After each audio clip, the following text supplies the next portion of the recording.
When Dorothy awoke, the sun was shining through the trees, and Toto had been out chasing birds around him and squirrels. She sat up and looked around her. There was the Scarecrow, still standing patiently in his corner waiting for her. "We must go and search for water," she said to him. "Why do you need water?" he asked. "To wash my face clean after the dust off the road, and to drink, so the dry bread will not stick in my throat." "It must be inconvenient to be made out of flesh," said the Scarecrow thoughtfully, "for you must sleep and eat and drink. However, you have brains, and it is worth a lot of bother to be able to think properly." They left the cottage and walked through the trees until they found a little spring of clear water, where Dorothy drank and bathed and ate her breakfast. And the girl was thankful the Scarecrow did not have to eat anything, for there was scarcely enough for herself and Toto for the day. When she had finished her meal and was about to go back to the road of yellow brick, she was startled to hear a deep groan nearby. "What was that?" she asked timidly. "I cannot imagine," replied the Scarecrow. "But we can go and see." Just then another groan reached their ears, and the sound seemed to come from behind them.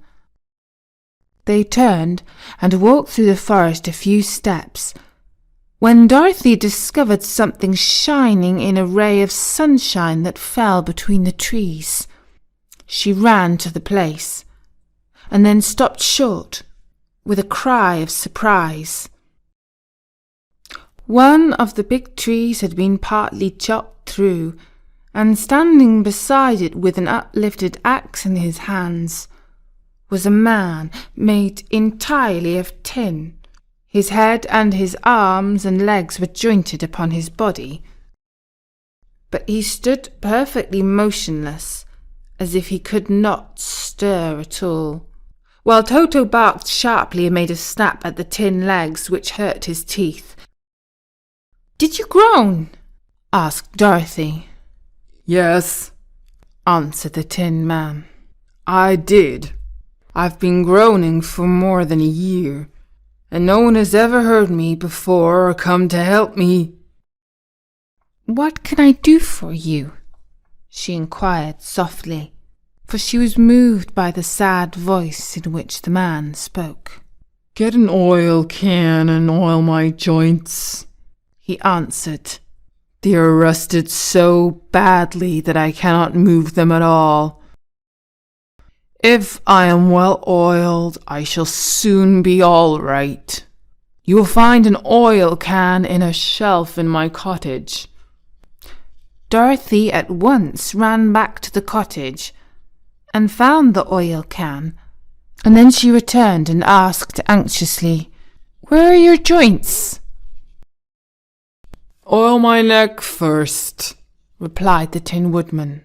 So she oiled it, and as it was quite badly rusted, the Scarecrow took hold of the tin head and moved it gently from side to side until it worked freely, and then the man could turn it himself.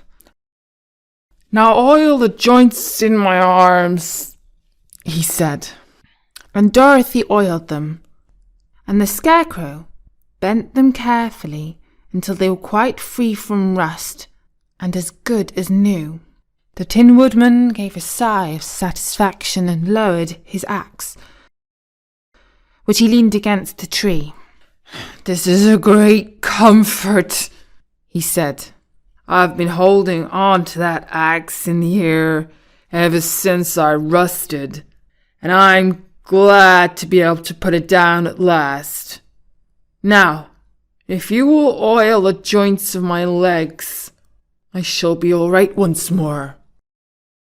So they oiled his legs until he could move them freely, and he thanked them again and again for his release, for he seemed a very polite creature and very grateful.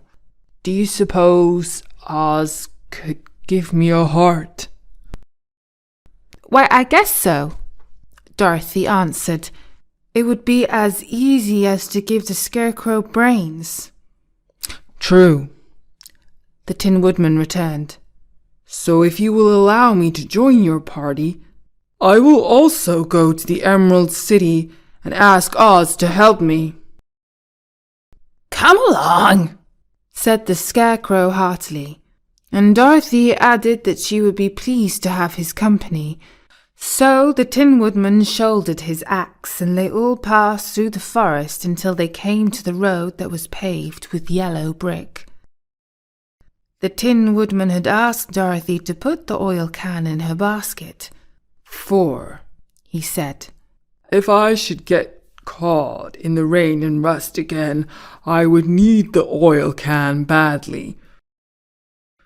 It was a bit of good luck to have their new comrade join the party, for soon after they had begun their journey, again they came to the place where the trees and branches grew so thick over the road that the travellers could not pass. "I was born the son of a woodman who chopped down trees in the forest and sold the wood for a living. When I grew up, I too became a wood chopper, and after my father died, I took care of my old mother as long as she lived. Then I made up my mind that instead of living alone, I would marry so that I might not become lonely. There was one of the Munchkin girls who was so beautiful that I soon grew to love her with all my heart. She, on her part, promised to marry me as soon as I could earn enough money to build a better house for her. So I set to work harder than ever. But the girl lived with an old woman who did not want her to marry anyone, for she was so lazy she wished the girl to remain with her and do the cooking and the housework. So the old woman went to the Wicked Witch of the East and promised her 2 sheep and a cow if she would prevent the marriage. Thereupon the Wicked Witch enchanted my axe, and when I was chopping down away at my best one day, for I was anxious to get to the new house and my wife as soon as possible, the axe slipped all at once and cut off my left leg. This at first seemed a great misfortune, for I knew a one-legged man could not do very well as a wood chopper. So I went to a tinsmith and had him make me a new leg out of tin. The leg worked very well once I was used to it, but my action angered the Wicked Witch of the East, for she had promised the old woman I should not marry the pretty Munchkin girl. When I began chopping again, my axe slipped and cut off my right leg. Again I went to the tinner, and again he made me a leg out of tin. After this, the enchanted axe cut off my arms, one after the other. But nothing daunted, I had them replaced with tin ones. The Wicked Witch then made the axe slip and cut off my head, and at first I thought that was the end of me. But the tinsmith happened to come along, and he made me a new head out of tin. I thought I had beaten the Wicked Witch then, and I worked harder than ever. But I little knew how cruel my enemy could be. Back to Kansas and Aunt Em, it did not matter so much whether the woodman had no brains and the Scarecrow had no heart, or each got what he wanted. What worried her most was that the bread was nearly gone, and another meal for herself and Toto would empty the basket. To be sure, neither the woodman nor the Scarecrow ever ate anything, but she was not made of tin nor straw, and could not live unless she was fed. Thank you for watching this video. Please like, share and subscribe to the channel to see the latest videos. Thank you.